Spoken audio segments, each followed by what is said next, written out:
Eu vou falar 3 coisas aqui que eu gostaria que todos nós saíssemos daqui pensando sobre o quanto isso tem sido parte da nossa vida ou não. Vamos ler capítulo 1, verso de número 1.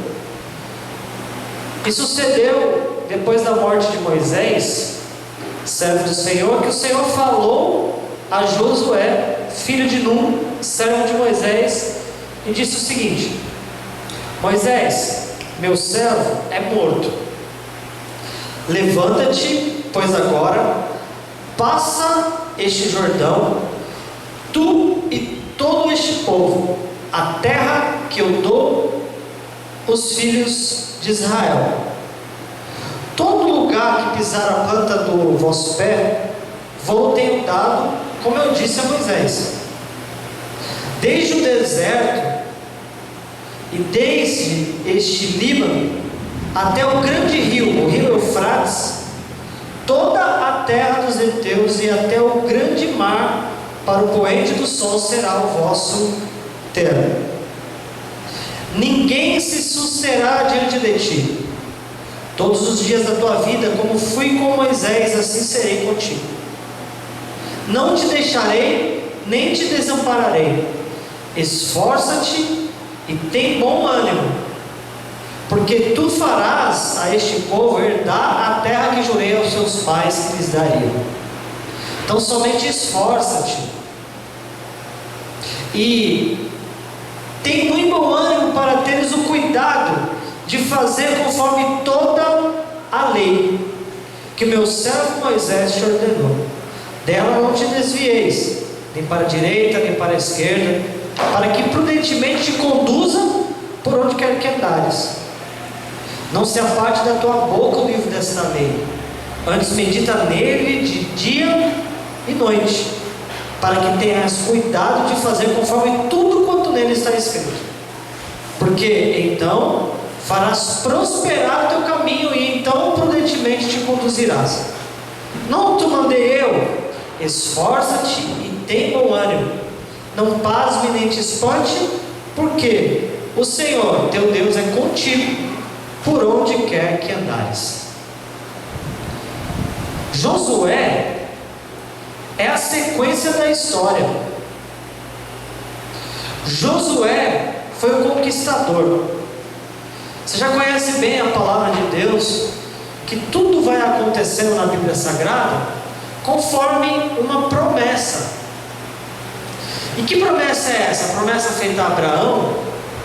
Não, uma promessa anterior, uma promessa feita a Adão e Eva. Aquilo que nós ensinamos como proto-evangelho, Gênesis 3,15, que na verdade foi decretado ali no começo da nossa história, que a serpente que participou do momento da queda, que é o nosso afastamento de Deus, a serpente foi dado uma palavra, um juramento, uma ordem, uma promessa foi dada à serpente, a Satanás, ao diabo, que um dia viria alguém nesta terra e que pisaria na cabeça da serpente. E esse alguém é o próprio Deus, na pessoa da Trindade, Jesus Cristo, que vem e pisa na serpente e mata a serpente. De que forma? Mata a serpente através do preço pago na cruz do Calvário. Quando Jesus morre a nossa morte, é o pisão na cabeça da serpente.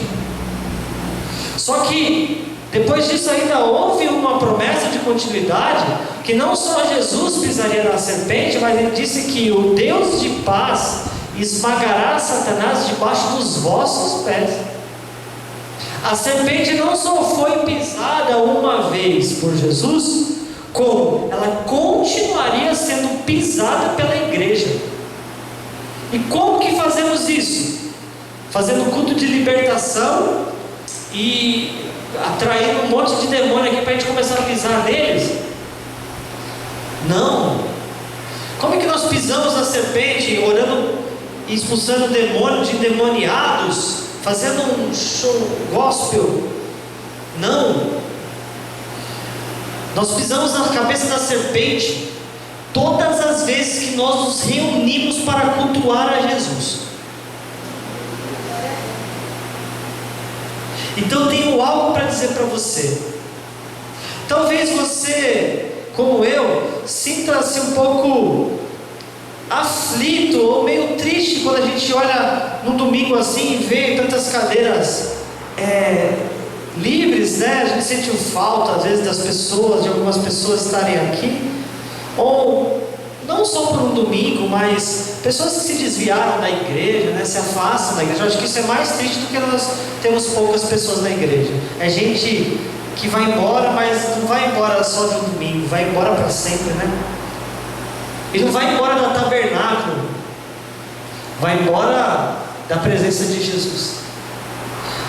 Eu sei que você sente essa angústia, essa agonia, mas eu tenho uma coisa para dizer para você. Independente da quantidade de pessoas que se reúnem em torno do nome dele, independente do lugar em que elas se reúnem, independente das circunstâncias do qual elas se reúnem, se elas se reúnem para adorar a Jesus em nome dele, hoje a serpente está sendo mais uma vez pisoteada. Hoje mais uma vez nós estamos cumprindo uma palavra que diz: não só Jesus pisará a serpente, mas como Ele está conosco, o Deus de paz esmagará Satanás debaixo dos vossos pés. Aleluia. Glória a Deus por esta noite, irmãos. Esse culto aqui está sendo maravilhoso por causa disso. A grande motivação do culto não está nas pessoas, mas a grande motivação no culto está pela causa, pelo motivo do qual nós estamos reunidos. Nós estamos aqui honrando o nome de Jesus e a sua palavra. Eu não sei se você já parou para pensar. Jesus disse assim: eis que estarei convosco todos os dias da sua vida. Gente, você já parou para pensar o quanto a gente tem que observar quando a Bíblia se apresenta ou dá alguma informação no plural? Eis que estarei convosco. Não é eis que estarei contigo. Não é que estarei individualmente. Quando Jesus falou essa palavra, que foi as suas últimas palavras enquanto aqui na terra, eis que estarei convosco, ele estava falando no plural, e ele estava falando para a igreja dele. Então, queridos, quando a gente se reúne para cultuar ao Senhor, a gente precisa prestar muita atenção, para a gente não colocar a motivação errada. Porque se tem uma coisa que eu tenho certeza, é que Ele está aqui. Está aqui. Isso é algo que tem que arder no nosso coração. Isso é algo que tem que queimar no nosso coração. Isso é algo que tem que nos colocar com a motivação certa daquilo que estamos vivendo. Ele está aqui. Está aqui. Jamais essa palavra que está acontecendo nesse momento no culto tem que ser o Vitor falando aqui, expondo a Bíblia. Não é só isso.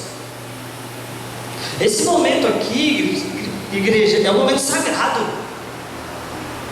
Está aqui. E agora o que eu peço a ele é que não seja um esboço que o Vitor preparou durante a semana, pensou, mas o que eu quero agora é dizer para os irmãos que nós estamos submissos à vontade dele, e que enquanto ele quiser que essas portas estejam abertas, nesse momento agora ele vai falar com você. Ele vai falar inclusive comigo, que estou aqui em pós do microfone. Creia nisso. Ele é o Senhor da igreja, Ele está aqui nesse simples culto desta noite para falar com a gente. Eu estava dizendo que é uma história que foi sendo construída, e essa história ela chega a Moisés como o libertador, só que não para em Moisés. A história continua e agora Moisés já apresenta para o povo e para a continuidade da história o nome, Josué. E Josué é o conquistador. Josué é o cara que vai pegar o povo e vai pisar no lugar prometido. Tudo para que a história venha sendo construída até que chegue em Jesus. Então Josué, e a gente aprende com Josué que haviam 3 características dele. 3, que é exatamente as 3 que eu vou dizer agora. E essas 3 características são características de pessoas de oração. Essas 3 características são características de pessoas que têm um envolvimento com Deus. E eu vou dizer elas agora. A primeira: nesse texto que lemos, a palavra de Deus para Josué foi: seja forte. Josué, está contigo a continuidade da história. E eu quero dar uma palavra para você, Josué. Você vai precisar ser forte. Seja forte. E a força é sem dúvida uma ferramenta indispensável na vida daquele que quer continuar a história. Vamos dar uma pausa no Josué que continua a história e vamos falar sobre você que está continuando a história. Porque você não toca na igreja porque é o seu passatempo. Você não prega e não pastoreia uma igreja porque isso é o seu passatempo, seu hobby. Você não canta na igreja porque é o seu hobby. Você não dá aula na escola porque é o teu hobby. Você não é um membro de uma igreja, um dizimista, um ofertante porque esse é o seu prazer, o seu hobby, ou porque isso é um amuleto na tua vida. Você é um cristão. Você é uma cristã porque você faz parte da continuidade da história. Você escolheu participar da história. Você lembra daquela passagem, me ajudem a lembrar, daquela passagem que eu já preguei aqui uma vez, que Jesus, ele sai, na verdade, os discípulos saem com os barcos para atravessar, e há pessoas que saem com outros barcos juntos. Só que acontece a tempestade, e os discípulos então ficam ali apavorados, e eles oram para que Jesus então salve a vida deles, e Jesus aparece então, e Jesus salva, e Jesus acalma o mar. Só que nesse episódio, só participou da história quem estava dentro do barco. Quando Noé constrói a arca, só dá continuidade na história quem está dentro da arca. Então você não é qualquer um e qualquer uma. Você não canta, não dança, não prega, ou não vem à igreja porque você é parte da continuidade da história. Seja você com o microfone na mão ou não, sendo você entre aspas, um espectador, não importa, você é a continuação da história. Há sobre você uma missão. Você carrega uma bandeira, você carrega um biotipo, você carrega uma identidade. A sua identidade é seguidor de Jesus, discípulo de Cristo. E por causa disso, você está inserido dentro de uma missão, a missão de continuar a história. Então tem gente cumprindo bravamente a sua missão, tem gente cumprindo fortemente a sua missão, tem gente cumprindo com vigor a sua missão, com exemplo a sua missão. E tem gente que não está. Tem gente que não está só não participando da história, tem gente que está atrapalhando a história. Ou você conhece, ou você não conhece, na verdade, alguns irmãos e alguns cristãos que têm, na verdade, provocado mais escândalo do que testemunhado Jesus. Então todos nós estamos inseridos numa missão. E se nós queremos continuar a missão, nós temos que ter características de alguém que está dentro da missão. Primeira delas, coragem. E quando Deus fala de coragem, Não é que Deus vai revestir de coragem. Porque Ele disse assim, ô Josué, seja forte.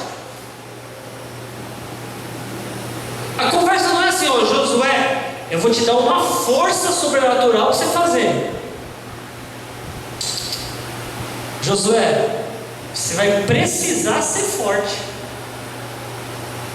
Você vai precisar ser forte. Tem dia que a coisa vai estar terrível. Tem dia que coisas vão bater na sua porta para te parar. Tem dias que as coisas vão estar difíceis. Tem dias que você não vai querer continuar a sua missão. Mas você vai se lembrar de uma palavra. E Josué era assim. Josué, tem hora que você vai olhar em volta e vai ver exércitos assim enormes, gigantescos, do qual você vai pensar claramente: não consigo passar daqui, não consigo seguir por aqui. Você vai se deparar com muralhas que você não vai imaginar conseguir passar por elas. Você vai ter que avançar com povos ou contra uns povos do qual você será minoria. Mas você vai ter que se lembrar de uma coisa que eu te digo: seja forte, seja forte, seja forte. E hoje a palavra do Senhor para nós é da mesma forma. Se você está sendo assolado por gigantes, por desânimo, por impedimentos, por empecilhos, a responsabilidade de ser forte é sua. É sua. Para que ser forte? Para ficar levando pancada, pancada, pancada? Não. É porque você está dentro de uma missão. E dentro da missão que você está inserido, pancada faz parte. Da missão que você está inserido, para você chegar na terra prometida, você terá que ser forte. Não tem outro meio. Não é por facilidades, é desertos, desertos. Seja forte, seja forte. O Senhor não estava exigindo de Josué apenas força física, mas o que Deus estava exigindo de Josué é que ele teria que ter uma força interior. Porque o homem fortalecido no seu interior vale muito mais do que o que possui apenas um montoado de músculos. Gente do céu, isso aqui é forte. Um amontoado de músculo não equivale à força de alguém interiormente forte. Você sabe do que eu estou falando. É por dentro. Um amontoado de dinheiro não faz alguém forte como alguém que por dentro tem a sua vida muito bem resolvida e aceita. É aquela velha história de pessoas enriquecidas, pessoas que têm tudo, mas não têm nada, e não conseguem caminhar, não têm força para prosseguir. Gente, entenda isso. Seja forte diante dessa situação. Pare de abaixar a cabeça, pare de ficar chorando e reclamando pelos cantos, diz o Senhor para nós essa noite. Gente, tem algumas situações que a gente vence na força, não no choro, no desânimo. Sabe o que Deus está falando? Que tem hora que a gente tem que bater no peito assim, falar assim, viu? Vamos fazer de novo. Vamos de novo. Tem hora que a gente tem que bater no peito e falar assim, viu? Todo dia está sendo isso, todo dia essa canseira, todo dia essa falta de força, todo dia esse desânimo interior, todo dia parece que gira e termina da mesma forma. Deus está dizendo assim: levanta a tua cabeça, expande a tua visão e vai.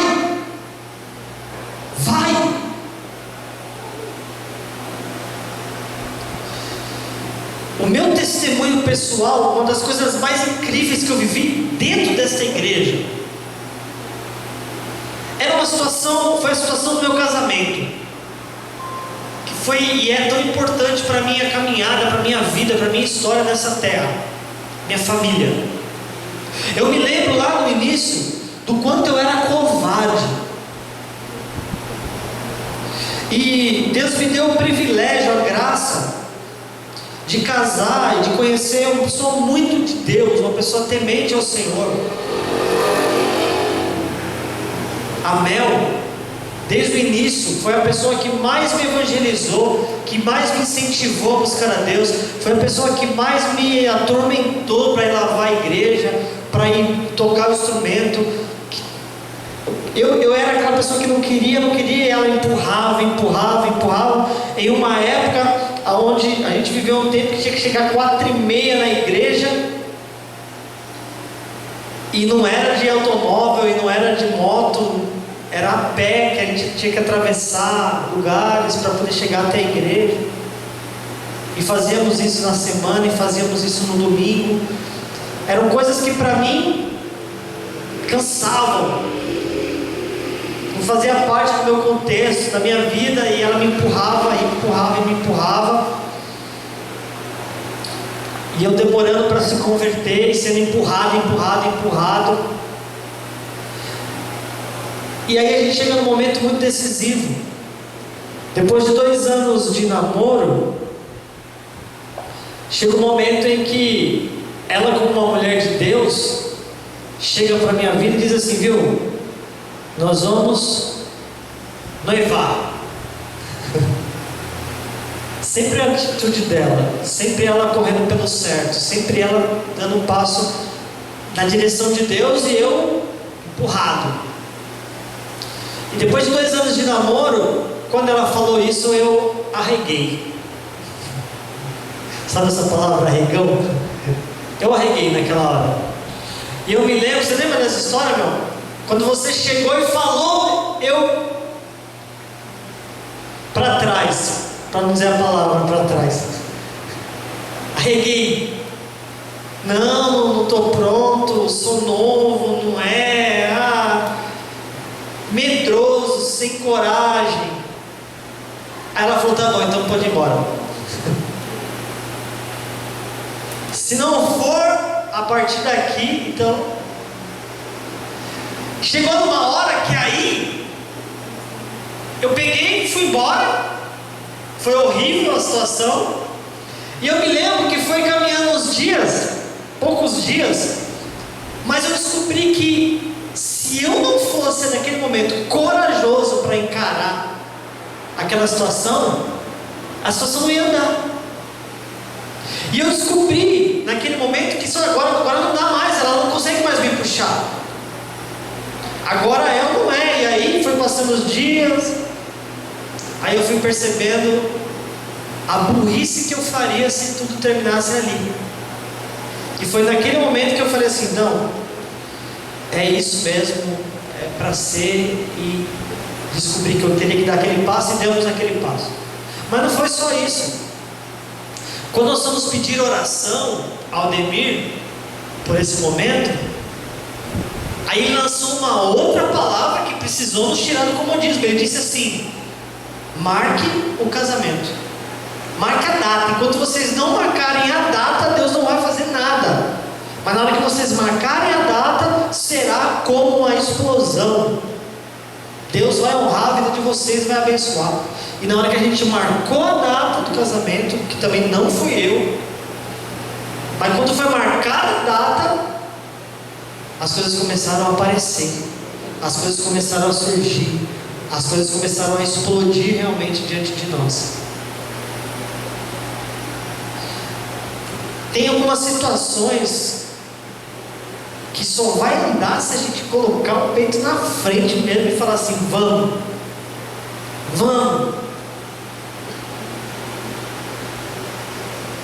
É isso que Deus diz sobre ser forte. Vamos enfrentar mais essa, vamos acreditar que vai dar certo, vamos. Na minha cabeça, naquele momento, os momentos mais decisivos da minha vida, Eu não sei como a minha história seria construída de forma diferente, imagina. Consigo imaginar o que seria se naquele momento eu simplesmente arregasse, se naquele momento eu não aceitasse. Será que eu teria construído uma família abençoada como eu vejo que Deus me deu graça de ter construído, ter nascido minhas filhas? O que seria se não fosse um momento trocado, a covardia pela coragem? Então deixa eu dizer uma coisa para você essa noite: haverá momentos da tua vida, ministério, caminhada, que você vai ter que ter muita coragem. Você, não é a pessoa ter por você, é você. Por isso que eu dei o exemplo. Não adianta nada ela querer noivar e eu não. É você. É você. Qual é o passo que está precisando você dar de coragem na tua vida, meu irmão, minha irmã? Qual é o passo? Qual é o passo de coragem no ministério? Qual é o passo de coragem no casamento? Qual é o passo de coragem profissional? Qual é o passo de coragem que você precisa dar?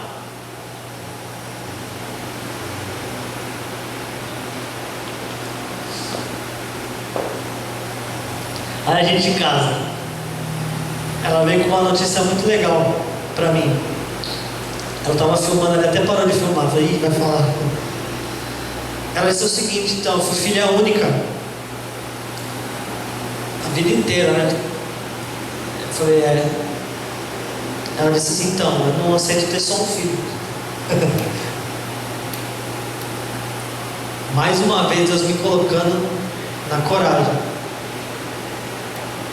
E aí não era só um, tinha que ser dois. Aí veio a Larissa. Aí eu falei assim: agora vai dar um tempo, né? Ela disse: não quero que demore muito não. Aí já vem a outra, manda.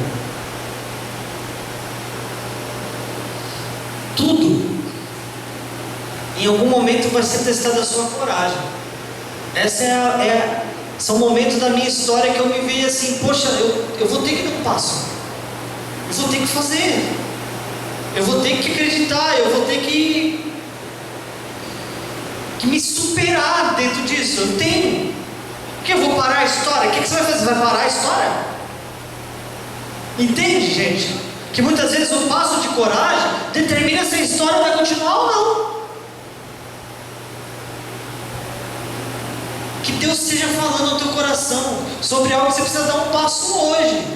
Começar amanhã já. Avançar dando este passo. Não interrompa aquilo que Deus te deu por falta de coragem. Não é falta de coragem, pastor, é desânimo. Mas por que desânimo? Porque parece que nada acontece, porque parece que... Então, mas Deus disse isso para Josué por quê? Porque Josué, a primeira coisa que ele se depara: é ali que eu tenho que entrar? Tem um monte de gigante lá. E quem que é o meu exército?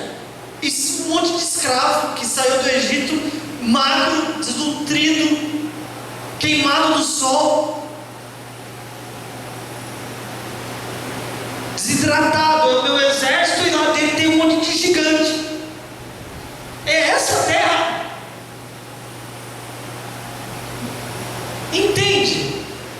Eu entendo o seu desânimo, porque Josué também fala assim: desanima, né? E talvez seja essa, muitas vezes você pensa: poxa, eu estou com vontade. Josué saiu dessa conversa com Deus muito para cima. Deus, o maior coach da história da vida de Josué. Poxa, é isso, Deus, aí ele, gigante,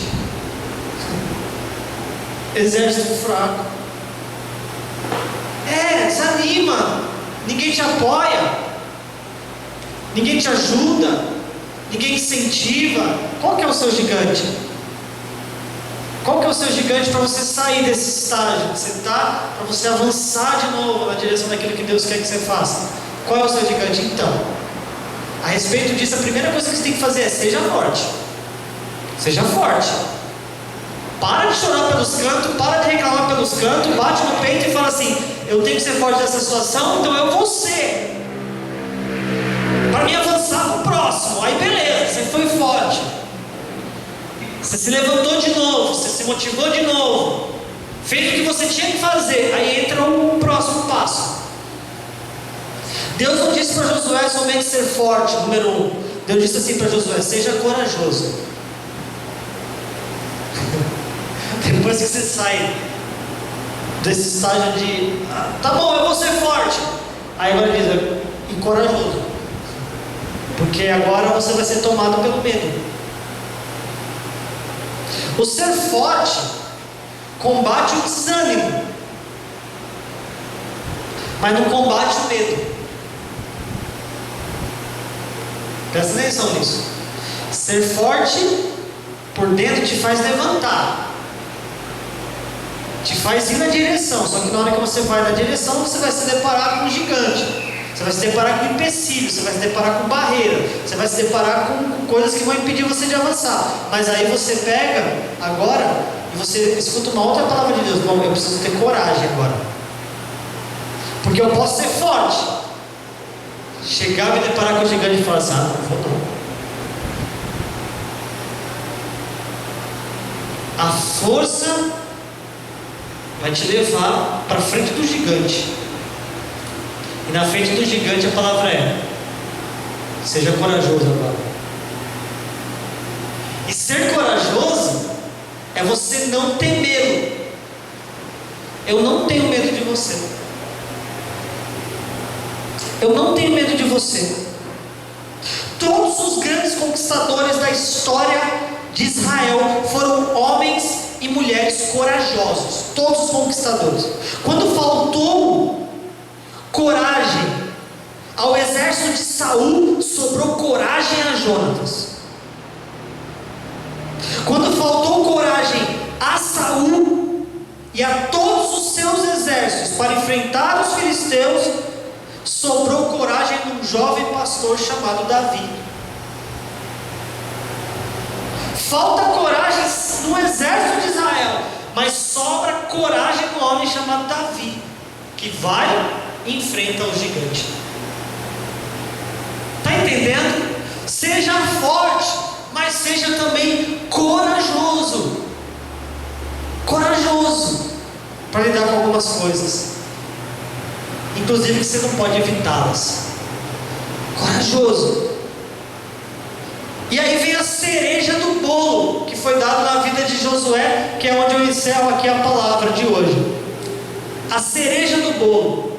Ele não só disse: seja forte, se levante daí, continua, seja corajoso, porque continuar não significa ausência de problema, continuar não significa facilidade, então você vai ter que ter coragem para continuar. E dentro desse texto que nós lemos tem a cereja do bolo, o mais importante, a raiz do sucesso de um conquistador que foi Josué, de um homem de oração. E o sucesso da vida dele foi: Josué, seja orientado pela palavra do Senhor. Josué, não se esqueça das palavras que eu disse a Moisés e Moisés disse a vocês. Josué, se baseie, se paute, se agarre com toda a sua força, com toda a sua coragem, mas se paute na palavra, se apegue, que seja a sua âncora, que seja a sua raiz, que seja a sua casa, que seja o seu alicerce, a palavra do Senhor.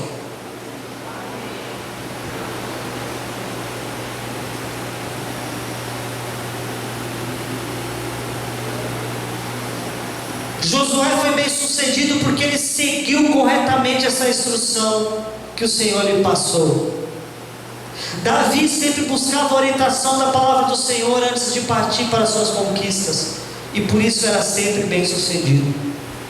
A palavra do Senhor é a bússola que nos orienta e nos guia em todas as nossas conquistas. Então, se a palavra me diz para perdoar, eu perdoo.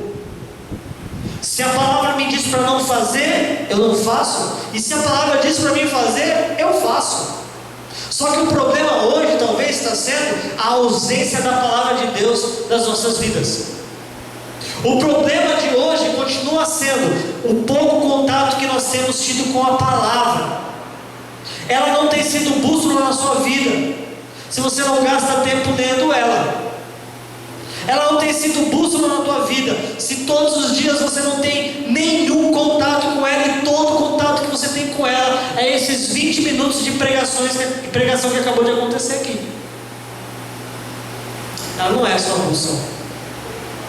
Ela é sua bússola se todos os dias você olhar para ela e ela for o seu alimento. Assim como você precisa da água todos os dias, como você precisa da alimentação todos os dias. Se a Bíblia é a sua bússola, se a Bíblia é o seu alicerce, se a Bíblia é a palavra que vai te orientar, ela precisa ter todos os dias espaço na tua vida. Todos os dias. E na minha vida e nas nossas vidas. Seja orientado pela palavra. Seja orientado pela palavra. Sente na sua mesa de trabalho e tenha um contato com ela antes de você começar o seu dia. Ou chegue na sua casa, na sua mesa de café, na hora que você tomar o seu café, e leia a sua Bíblia. Gente, enquanto a nossa bússola for as redes sociais, quando a nossa bússola for as séries, quando a nossa bússola for as notícias, quando a nossa bússola for os seguidores que nós temos ou que nós seguimos, sendo seguidor ou sendo seguido, se isso é a sua bússola, nós não vamos resistir. A nossa bússola precisa ser a palavra. Assim como a gente toma café todas as manhãs, a gente precisa ter contato com ela todas as manhãs, todos os dias, em algum momento a gente precisa ter algum contato com a palavra. Precisa. A gente descobriu que a gente não vive mais sem rede social. Mas a verdade é que a gente vive sem rede social. O que a gente não vive é sem a palavra. Sem rede social a gente viveu. A gente nunca teve ela veio depois. Mas a palavra de Deus, meus irmãos, ela é eterna. A palavra de Deus não passa, não passará. Mais do que o nosso contato com a rede social, que hoje a gente identifica, é impossível viver sem. Eu digo para vocês essa noite, como palavra do Senhor e um alerta de Deus para nós, é impossível viver sem a palavra de Deus. É impossível viver sem a palavra de Deus. Ela é a nossa bússola, ela é a nossa alicerce, ela precisa fazer parte da tua vida, do teu contexto diário. Precisa. O que eu estou pregando aqui não tem intuito de emocionar, mas de orientar. A força cabe a você, a coragem cabe a você, e a palavra de Deus como bússola também cabe a você. Está escrito em Provérbios 30 e versículo 5: toda a palavra de Deus é pura e é escudo para os que nele confiam. Com esse texto eu termino dizendo para você: toda a palavra de Deus é pura e ela é escudo para todos os que confiam nele. Provérbios capítulo 30 e versículo 5.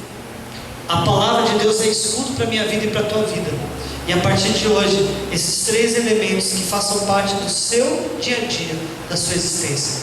Seja forte, seja corajoso e tenha na sua vida a palavra de Deus como bússola. Amém?